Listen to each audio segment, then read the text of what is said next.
নুমলীগড়ৰ কালিয়নী ক্লাবত ষষ্ঠদশ বৰ্ষ সদৌ টেনিছ টুৰ্ণামেণ্টৰ শুভাৰম্ভ। কালিয়নী ক্লাবৰ উদ্যোগত তথা নুমলীগড় শোধনাগাৰৰ পৃষ্ঠপোষকতাত ষষ্ঠদশ বাৰ্ষিক সদৌ টেনিছ টুৰ্ণামেণ্ট মঙলবাৰৰ পৰা 4দিনীয়া কাৰ্যসূচীৰে শুভাৰম্ভ হয়। খেলখন শুভাৰম্ভ কৰে ভাৰতীয় টেনিছ এছ'চিয়েশ্যনৰ যুটীয়া সচিব তথা সদৌ টেনিছ এছ'চিয়েশ্যনৰ সভাপতি ৰক্তিম শইকীয়াই। অসমৰ প্ৰায় সংখ্যক জিলাৰ পৰা প্ৰায় 1.5 শতাধিক প্ৰতিযোগীয়ে অংশগ্ৰহণ কৰে। প্ৰতিযোগিতাখন অনুষ্ঠিত হ'ব 10-12 বছৰ আৰু 14-18 বছৰৰ লগতে 35 আৰু 45 বছৰ শাখাত। আমি যোৱা 15 বছৰ ধৰি এই টুৰ্ণামেণ্টখন আমি ইয়াত পাতি আহিছোঁ। ইয়াত অসমৰ প্ৰায় সকলো অংশৰ পৰাই ল'ৰা ছোৱালী ইয়াত অংশগ্ৰহণ কৰে। এইবাৰ প্ৰায় 150জনমান খেলুৱৈ ইয়াত অংশগ্ৰহণ কৰিছে।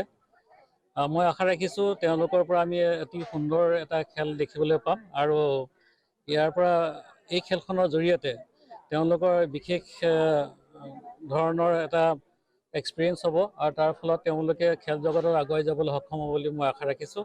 আমাৰ অল আছাম টেনিছ যোৱা 15 বছৰ ধৰি এই টুৰ্ণামেণ্টখন আমি ইয়াত পাতি আহিছোঁ। ইয়াত অসমৰ প্ৰায় সকলো অংশৰ পৰাই ল'ৰা ছোৱালী ইয়াত অংশগ্ৰহণ কৰে। এইবাৰ প্ৰায় 150জনমান খেলুৱৈ ইয়াত অংশগ্ৰহণ কৰিছে।